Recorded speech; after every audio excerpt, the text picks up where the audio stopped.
So it's relatively easy to get into non-monogamous relationships. Honestly, it goes like you go on a few dates, you like these people, and you just keep saying yes over and over again. However, some people in situations are not supposed to get the yes. They're actually supposed to get the no. You know, it looks juicy, it looks inviting, it looks enticing. So you say yes, and you go. And then you're stuck. It's like sexy quicksand. So today, we're going to talk about some non-monogamous traps. I think 5 non-monogamous traps that you can find yourself in.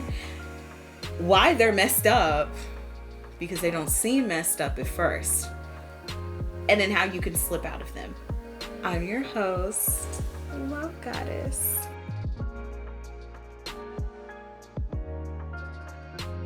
So let's get right into it. The first trap that you can find yourself in that we're going to talk about today is, let's just try this out. I should also say that if you are a hit dog and you are hollering right now, this video is for you.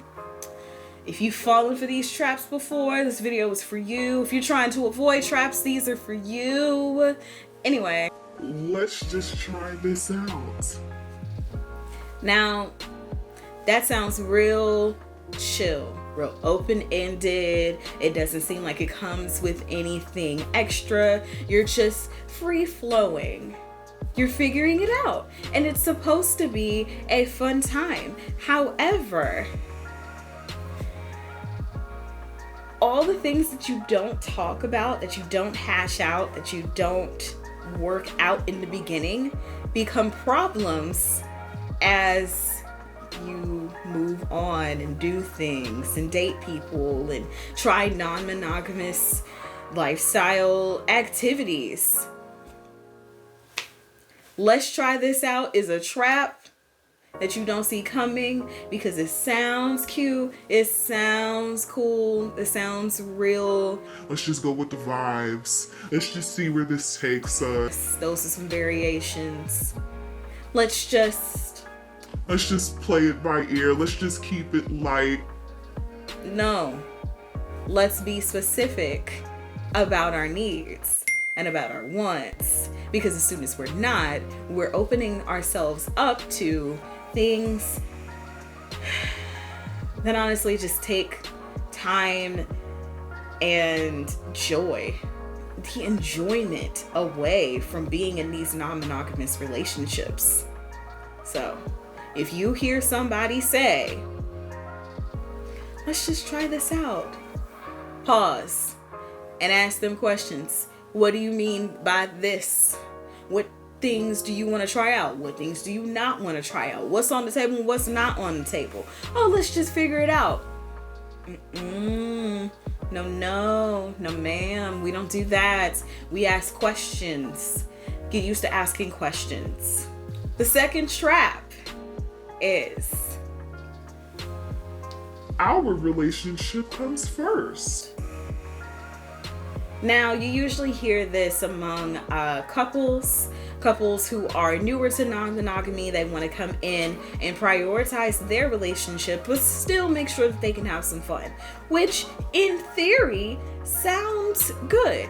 And when you're in love with your partner that you've been with, most likely non-monogamously the whole time, it's really easy to believe that you guys' relationship will always come first. The problem comes into play when you start to meet other people and your feelings change. Either person in the couple's feelings can change. And then you're stuck wondering, what do I do with this whole person that I like? But if I tell my other person, they're not going to be happy with it. I'm supposed to be prioritizing them, but I kind of want to prioritize this other person too. now you're stuck between a rock and a hard place, because what are you going to do? You're going to talk. You're going to communicate with your partner about how maybe that might change over time, and maybe you need to keep it a little bit more open-ended. Another reason why it's really messed up is because more often than not, a lot of couples will implement this ideology by handing out vetoes. I feel like we've talked about vetoes before, but just in case we didn't, cute little definition over there. I'm gonna keep it up while I'm talking. Vetoes are honestly shitty things to give out to people, especially when they don't come from you. And more often than not, when you have people who will prioritize their relationship over their other relationships, so their primary relationship over their secondary, tertiary, outside relationships, you kind of end up either treating your partner really badly and then they leave, and then that kind of just confirms to your other partner, well, this is why we need to prioritize ourselves, because I'm the one who can deal with you and no one else can. No one else wants to deal with that bullshit.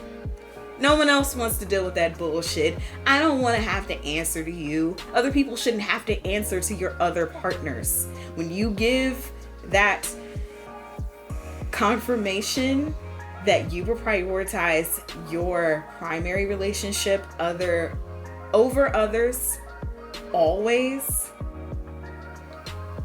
and either your feelings change or your partner actually pulls out a veto and you give that veto, let's say you go through with it, now you got to deal with the loss of a relationship, of a person, of a connection, because of this sentence that you agreed to in the beginning because you didn't know better.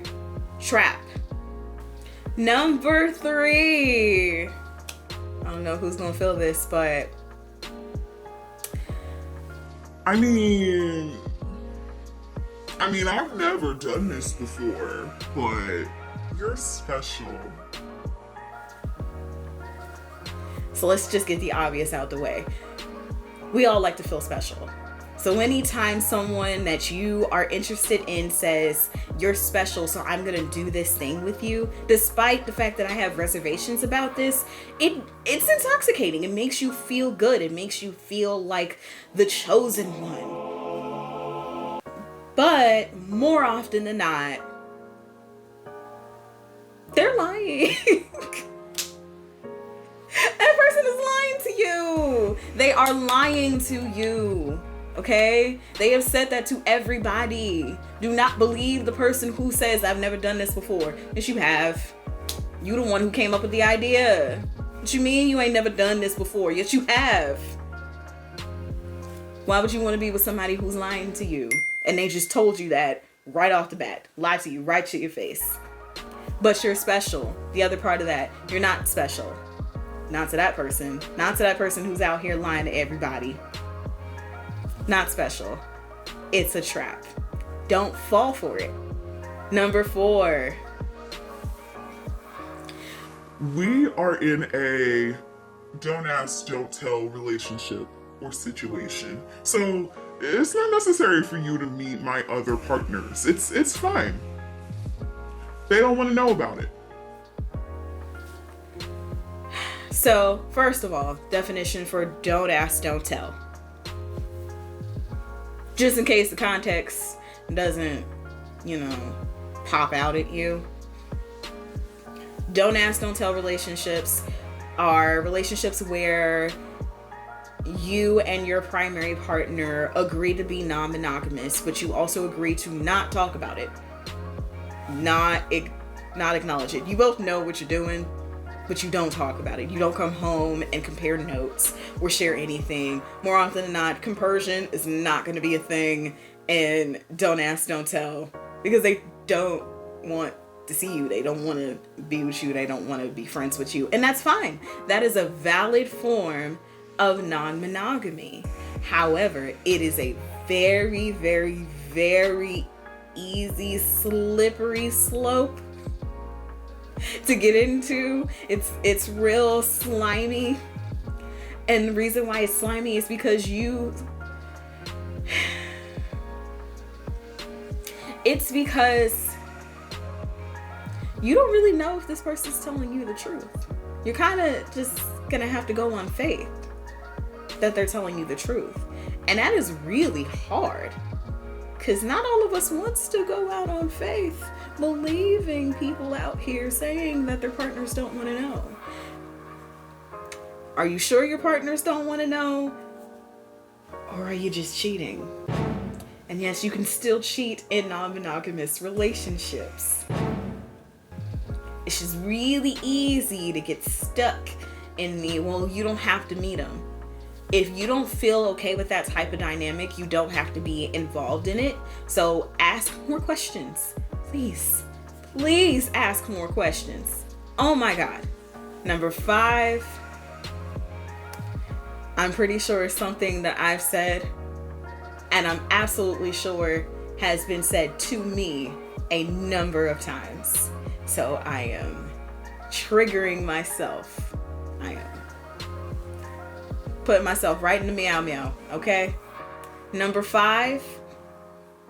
Let's just keep it low key. Keep what low key? Huh? Keep what low key? We doing what low key? Not everyone likes to be out in the open, to be forward facing. They don't like people in their business. Some people are very private. So when they hear low key, they get very happy about that. Cool. Valid. You don't have to be seen if you don't want to be seen. However, if you do want to be seen and somebody says, let's be low key, this ain't for you. That person's not for you. That dynamic that they're suggesting is not for you, because that doesn't serve you. That's not what you want. That's not what you need.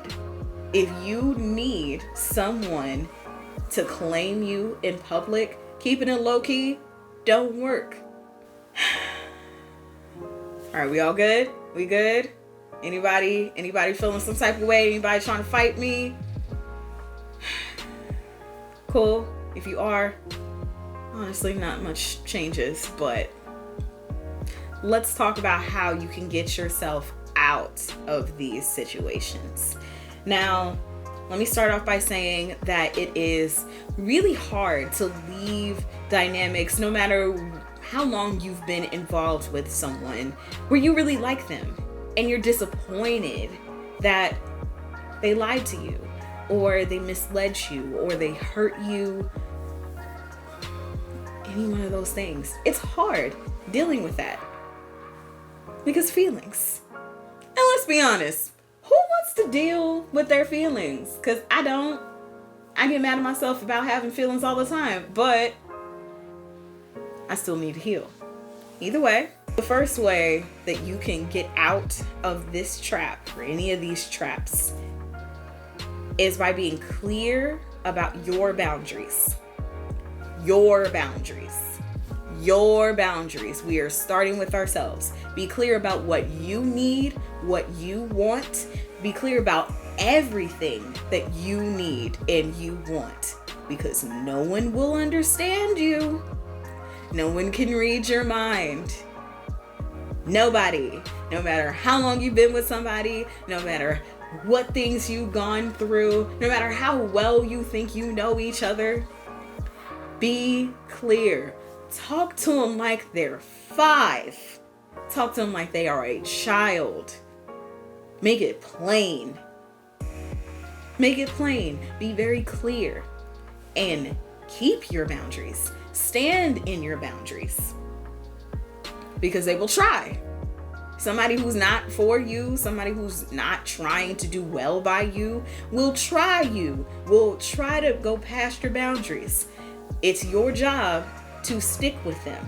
The second way that you can start to get out of the traps in the non-monogamous world is by being sure of potential consequences that come from your choices.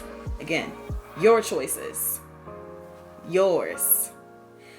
Don't agree to stuff that you know you don't want to deal with in the long run.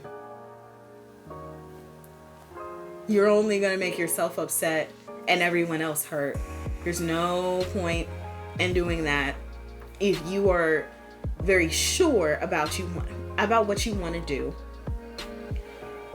and very sure about how that decision will affect as many parts of your life as possible. You have to be aware of what's going to happen. You need to have some foresight. You need to have some discernment in order to make these decisions, in order to figure out what your consequences can look like. Let's take Our relationship will come first. the second trap I talked about. That sounds cute, right? It sounds fun. It sounds like you're special, like you are just this wonderful snowflake who will never be dropped. You need to think of the consequences that come after that, the possibilities. What if your partner falls in love with somebody else? What you gonna do? How will you feel about that? What if you fall in love with somebody else? What if you want to move this person in? What if you want to have children with these people? What if you want to cohabitate with this other person? Anything could happen. Think about the consequences. Think about the possibilities. We're living a life of abundance, which means anything can happen, good or bad. And the last strategy to get out of a non-monogamous relationship trap is to lean on your support system. Lean on your support system. Your support system includes your friends, your family, your mental health professionals, that could be coaches, counselors, psychiatrists, psychologists. Lean on them. Ask them things. Get different perspectives from other people. You know who else you should ask?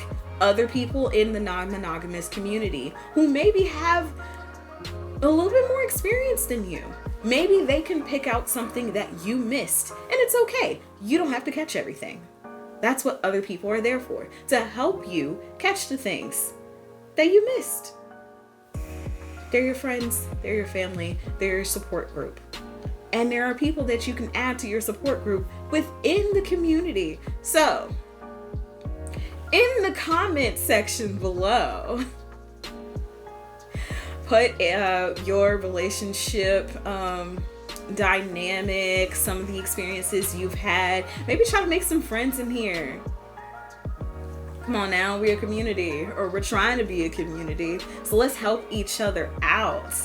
And that is the end of this video. Follow me on social media at my handles that I put down here somewhere like that. Bug me on social media, DM me, put some comments down, subscribe, like, share. Get these shares up, get these subscribers up. Engagement, come on now. I gotta keep this going, but I can't do this without y'all. I need y'all here with me, okay? I love you. I will see you next week for the wellness chat, and the week after for another relationship advice, non-monogamous advice, ranting video, any one of those, education, things like that. Bye.